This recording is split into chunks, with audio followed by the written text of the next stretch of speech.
satu waktu tertentu ataukah apa sebenarnya pandangan tentang itu? Tentang milenium.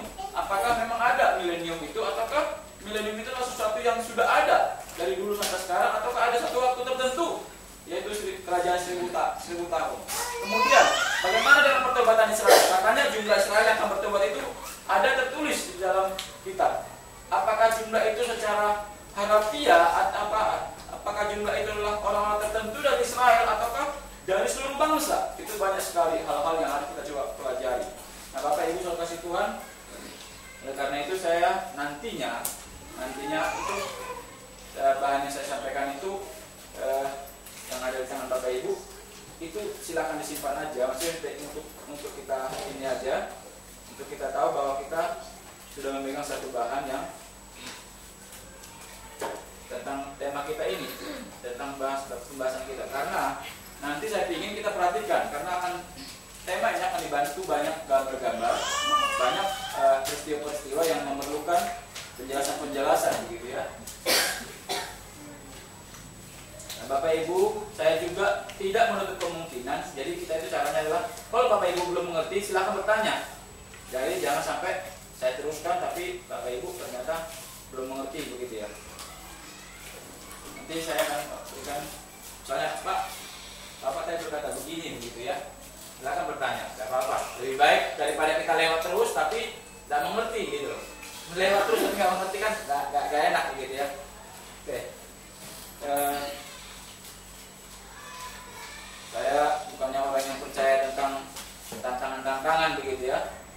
Memang hari ini betul-betul banyak tantangan. Ingin menyampaikan sesuatu yang baik, kadang-kala itu banyak sekali. Mau kesini aja sampai mobil sudah harus berhenti dulu, begitu ya. Berasap, gitu ya. Ya, itu salah satu dari sekian banyak. Oke, coba kita lihat tadi apa saja ya. Kedatangan Kristus yang kedua, itu menjadi permasalahan. Permasalahannya adalah seringkali orang bertanya pertama sekali, kapan kedatangan Kristus yang kedua kalinya? Nanti akan kita lihat itu kapan. Terus yang kedua, bagaimana cara kedatangan Tuhan Yesus itu? Karena seringkali orang menebak, Tuhan Yesus datang di sana, Tuhan Yesus datang di sana, Tuhan Yesus datang di sana. Apakah Tuhan Yesus akan datang seperti itu, ataukah memang ada waktu di mana kedatangan Tuhan Yesus itu dengan cara yang firman Tuhan ngomong, gitu loh. Firman Tuhan ngomong, bukan sesuatu yang dirahasiakan tentang kedatangannya, tapi di ngomong, gitu. Tentang kapan itu nanti akan kita lihat lagi tentang firman Tuhan. Nah, pertama kita akan bahas tentang kapan kedatangan Kristus yang kedua. Saya pikir nanti kita ini aja. Saya harus berteriak-teriak. Hal ini tiba-tiba mic-nya rusak juga, begitu ya. Saya pikir kerusakan di sini. Boleh aja, Pak.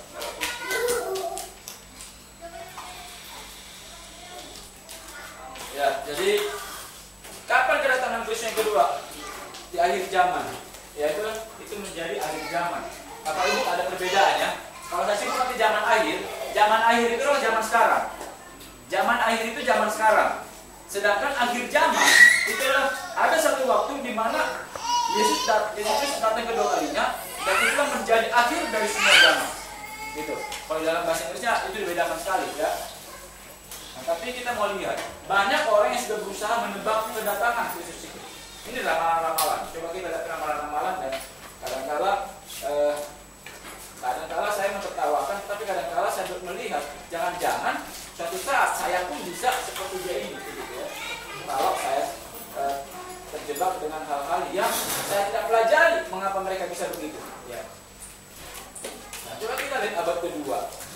Di abad kedua ada Montanus, ya. Di bahan yang Bapak Ibu itu nggak ada.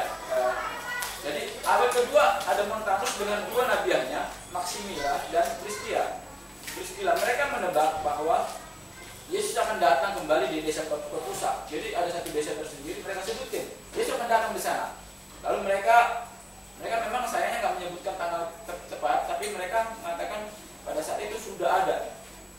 Lalu mereka berdoa dan berpuasa. Mereka menunggunya dengan berdoa berpuasa. Nah, ini abad kedua. Abad kedua itu sekitar, kalau mengatakan abad kedua berarti sekitar tahun 200 ya. Tahun 200 ke antara 200 sampai 300 begitu. Kemudian tahun 1000 ada orang yang mengaitkan milenium itu kerajaan 1000 tahun, ya. Milenium itu dengan kedatangan Yesus. Ini sudah masuk tahun 1000, berarti sudah datang dia, begitu. Lalu kemudian ada orang berkata begini, nah ini akan lebih jelas nanti kemudian. Ada yang mengatakan begini, 1806. Karena apa? Melihat seekor ayam, ya, seekor ayam. Kalau dulu waktu main bola itu apa itu ya? Waktu main bola apa? Gurita. Waktu main bola Piala Dunia itu gurita ya. Ini seekor ayam.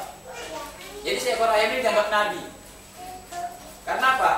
Seekor ayam ini ketika dia bertelur, ayam ini menghasilkan telur yang tulisannya Kristus akan datang, gitu loh.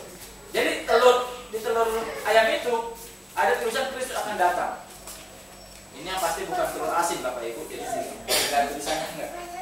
Tetapi, nah ini masalahnya adalah sudah kadung banyak orang percaya sama dia, sama ayam ini, begitu.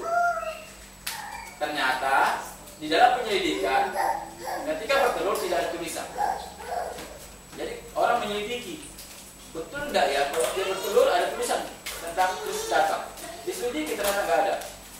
Lalu kemudian dikatakan bahwa itu adalah kerjaan daripada si pemilik ayam itu. Nah, akhirnya kan kita tahu Kristus belum datang pada saat itu. Ada yang lebih berani lagi disebutin 23 April 1843 Kristus akan datang. Dan ini anehnya dia penafsiran harafiah isi Alkitab. Dia belajar Alkitab. Bapak Ibu, kalau kita nanti menemukan orang-orang yang berkata bahwa Yesus datang tanggal sekian, bulan sekian, tahun sekian, itu berdasarkan Alkitab dia. Banyak berdasarkan Alkitab. Dan mengapa bisa salah? Ya, itu nanti coba kita. Dia ini seorang pengkhotbah, dia penulis juga.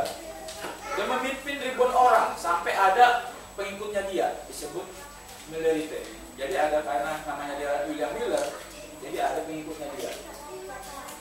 Mereka meyakini bahwa tanggal pasti, jadi tanggal pasti bukan tanggal mungkin, tapi tanggal pasti kiamat adalah 23 April 1843. Ini kita katakan tidak benar. Kenapa?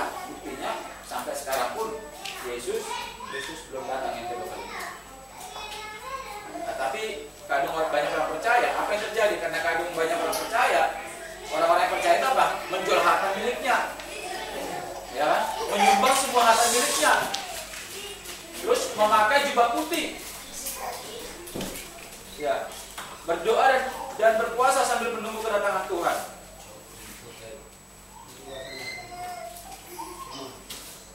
Ya, mungkin coba hotel sama Arman coba atur anak-anak ya.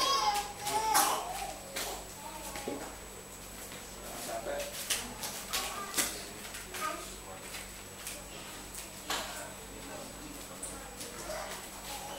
Nah, menjual harta miliknya, menyumbangkan semua harta miliknya.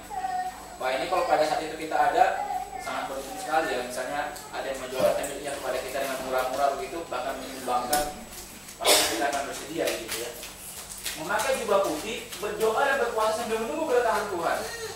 Grup itu pun dibubarkan. Dan akhirnya kita tahu bahwa dari sinilah asal muasal membentuk gereja Asia hari ke-7. Dan mereka ini terus mencoba menghitung sampai kapan pastinya Yesus akan datang. Lalu kemudian kita tahu di 1891, saya sebutkan ini Bapak Ibu, supaya kita melihat bahwa tentang akhir zaman itu bukan sesuatu yang sesuatu yang tidak begitu asik, tidak begitu menggoda bagi orang untuk dibahas. Sangat begitu menggoda. Kalau saya hitung nanti ada sekitar 20 ramalan-ramalan tentang kedatangan ini. Ya, ini tentang yang disebut dengan kaum Mormon. Kalau Bapak Ibu tahu kaum Mormon itu ada satu gerejanya di Surabaya ini. Kalau antara AJBS ya, AJBS itu orang kudus di akhir zaman ya. Nah, pendiri gereja itu Joseph Smith. Dia mengatakan bahwa pada Februari 1835 berbicara kepada Tuhan Yesus bahwa Yesus akan kembali dalam 56 tahun ke depan. Jadi 1835 berbicara dengan Yesus bahwa Yesus berkata akan datang 56 tahun lagi. Nah, disitulah akhir zaman akan segera dimulai. Ini kata Joseph Smith. Tapi bagaimana kenyataannya?